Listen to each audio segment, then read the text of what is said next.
L'information n'émane de nos confrères du journal Le Quotidien. Selon Le Canard, le contingent sénégalais a été interdit d'entrer au Mali par la junte d'Assimi Goïta. Ce refus est motivé selon la même source, en représailles contre les sanctions de la CEDEAO. Salut les amis et bienvenue sur Malikoura TV. N'oubliez pas de vous abonner et d'activer la cloche de notification. En effet, les éléments du 10e bataillon présents sur zone doivent être relevés par ceux en provenance de Dakar. Mais depuis un mois, ils sont bloqués en terre malienne. La relève ne pouvant pas quitter la capitale sénégalaise pour survoler le territoire malien. La Communauté économique des États d'Afrique de l'Ouest, CEDEAO, a annoncé, en session extraordinaire à Accra, au Ghana le 25 mars dernier, qu'elle maintient les sanctions infligées au Mali le 9 janvier 2022 en raison du retard pris dans un retour des civils au pouvoir. La CEDEAO a invité également les autorités de transition du Mali à adhérer au calendrier de 12 à 16 mois de transition recommandé, pour la durée de la transition avant le retour des civils au pouvoir. Un coup dur pour les casques bleus sénégalais sous mandat de la mission multidimensionnelle intégrée des Nations Unies pour la stabilisation au Mali, MINUSMA. Les éléments du 10e bataillon présents sur zone doivent être relevés par ceux en provenance de Dakar. Mais depuis un mois, ils sont bloqués en terre malienne. La relève ne pouvant pas quitter la capitale sénégalaise pour survoler le territoire malien. Le Quotidien, qui donne l'information dans son édition de ce vendredi, croit savoir qu'il s'agit d'une mesure de réciprocité appliquée par la junte malienne contre un pays membre de la CEDEAO, qui a suspendu de ses instances et isolé le Mali. Le journal a obtenu la confirmation du blocage auprès d'une source anonyme de l'armée nationale et du porte-parole de la MINUSMA, Olivier Salgado. Mais ces derniers ne se sont pas avancés quant aux causes profondes de la situation. Le contingent est toujours là et celui qui est au Mali attend la relève, s'est contenté de déclarer un officier supérieur sénégalais interrogé par Le Quotidien. Salgado acquiesce, tous les vols utilisés pour la relève des troupes à destination ou en provenance du Mali sont soumis aux autorisations de survol et d'atterrissage du gouvernement malien. Nous poursuivons activement nos démarches auprès des autorités maliennes sur la base des arrangements qui gouvernent le déploiement et les opérations de la MINUSMA. Toutefois, regrette le porte-parole de la MINUSMA, le retard dans le déploiement des casques bleus sénégalais affecte le moral des troupes concernées et leur efficacité opérationnelle. Le 23 mai 2021, l'annonce de la formation d'un nouveau gouvernement était vite éclipsée par les rumeurs sur les turbulences au sommet de l'État. La clarification interviendra le lendemain par un communiqué annonçant le placement du président Bandaw et du Premier ministre Mokhtar Ouane hors de leurs prérogatives.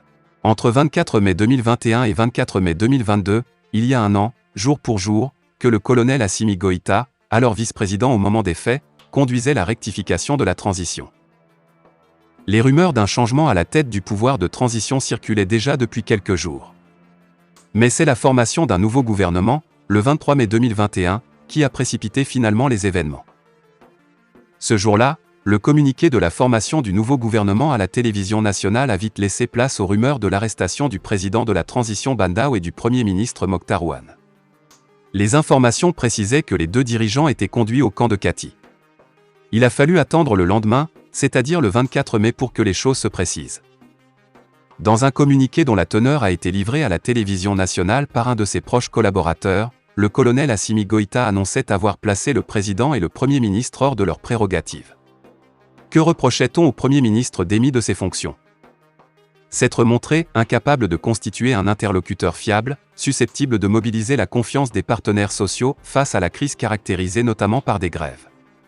Ce qui n'aurait pas empêché le président de la transition de lui renouveler sa confiance pour former un nouveau gouvernement.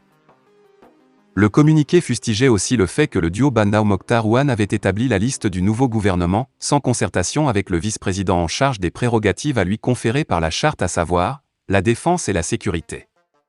Toute chose qui, pour le colonel Assimi Goïta, témoigne d'une volonté manifeste du président de la transition et du Premier ministre d'aller vers une violation de la charte de transition. 9 mois après la chute du président Ibrahim Boubacar Keïta, le Mali venait ainsi d'entamer une nouvelle phase de la transition. Le colonel Assimi Goïta, qui a décidé de prendre les choses en main, a, tour à tour, reçu au palais de Kouloula la classe politique, la société civile, les confessions religieuses, les associations des femmes et des jeunes.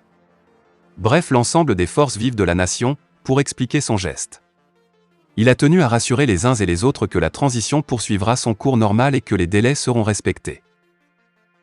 Si j'échoue, c'est toute la jeunesse qui échoue, avait déclaré le colonel Goïta devant les responsables des organisations des jeunes ayant répondu à son invitation à Koulouba.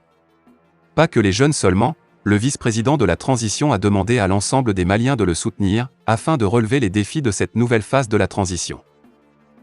Pour ce faire, la première des choses était de mettre en place une équipe gouvernementale répondant aux aspirations du peuple malien. Sur la question, on ne pouvait trouver mieux que le mouvement du 5 juin Rassemblement des Forces Patriotiques, M5 RFP, ayant joué un rôle déterminant dans la chute du régime du président Ibrahim Boubacar Keïta. N'ayant pas été satisfait de l'action menée par le gouvernement Mokhtar Ouane pour répondre aux changements tant souhaités par le peuple malien, sécurité, justice, lutte contre la corruption, front social, ce mouvement avait maintes fois plaidé pour la rectification de la transition.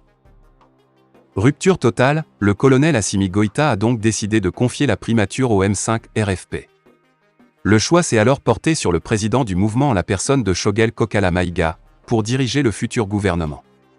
Les deux hommes se sont rencontrés plusieurs fois pour mettre en place une nouvelle équipe gouvernementale. Si la rectification de la transition par le colonel Goïta n'a pas fait de remous ou de véritables contestations à l'interne, elle a soulevé de vives inquiétudes au niveau de la communauté internationale. À commencer par la communauté des États de l'Afrique de l'Ouest, CEDEAO, qui a vite envoyé à Bamako son émissaire Goodluck Jonathan, lequel a insisté sur la libération de Bandao et de Mokhtar Ouane.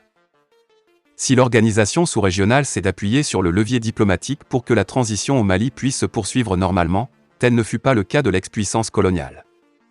Les déclarations, peu amicales, voire discourtoises, des autorités françaises envers le pouvoir qu'elle appelle la « junte malienne » ont fini par détériorer les relations entre les deux pays. Par ailleurs, le choix du partenaire russe par les nouvelles autorités maliennes pour lutter effacement contre le terrorisme a provoqué une brouille diplomatique entre Paris et Bamako. Les deux anciens partenaires stratégiques sont aujourd'hui au bord de la rupture totale des relations. L'ambassadeur de France a été prié de rentrer dans son pays. Il a été demandé à la force française Barkhane de quitter le Mali, sans délai. Tout comme la force militaire européenne Takuba. La mission européenne de formation militaire a arrêté ses activités. Le Mali s'est retiré du G5 Sahel dont la France est le principal parrain. Les relations restent tendues aussi entre le Mali et la CEDEAO au sujet de la durée de la transition. L'organisation communautaire a opposé un niais catégorique aux conclusions des Assises nationales de la refondation recommandant de proroger la transition jusqu'à 5 ans. Les pourparlers ont achoppé sur les divergences de lecture de la situation entre les autorités maliennes et les dirigeants de la CEDEAO. Les premiers estiment qu'au regard de la profondeur de la crise, il est indispensable de prendre le temps de mener des réformes politiques et institutionnelles avant d'appeler les citoyens aux urnes. Pour les deuxièmes, une transition a vocation uniquement d'organiser des élections et passer la main à des autorités démocratiquement élues. Le blocage a conduit, le 9 janvier dernier, à des sanctions économiques et financières contre notre pays. Pour les autorités maliennes, ces sanctions sont illégales, injustes et inhumaines.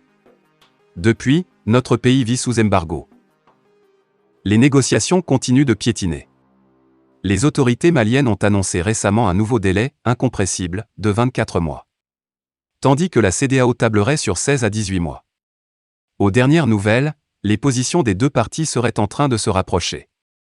Vivement un accord pour mettre fin à cette situation hautement préjudiciable. Fin de la vidéo, merci pour votre attention.